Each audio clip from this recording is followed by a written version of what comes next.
Tepat 3 tahun lalu, nama Yohanes Andekala alias Joni sempat viral. Kala itu Joni baru berusia 14 tahun jadi perbincangan setelah aksi heroiknya memanjat tiang bendera setinggi 20 meter. Tepat di upacara HUT ke-73 kemerdekaan Republik Indonesia di Kabupaten Belu tahun 2018 silam. Lalu mendekati perayaan HUT RI ke-76 yang jatuh pada tanggal 17 Agustus tahun 2021 mendatang, bagaimana kabar sang Joni sekarang?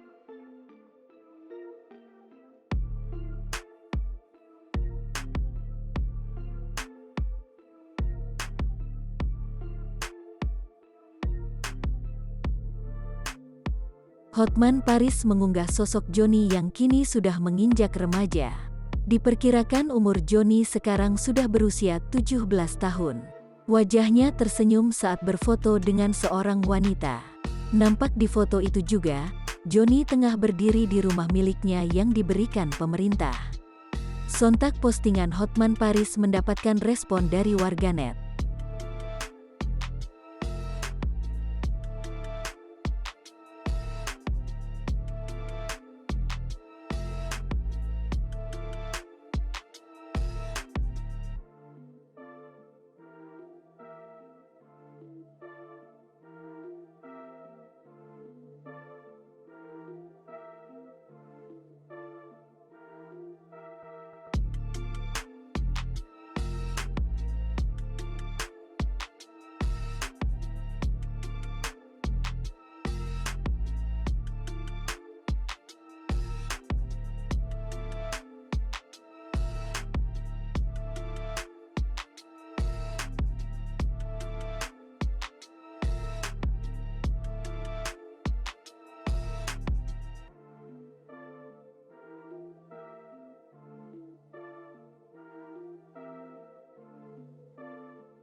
Jangan lupa subscribe, share, komen, dan like ya.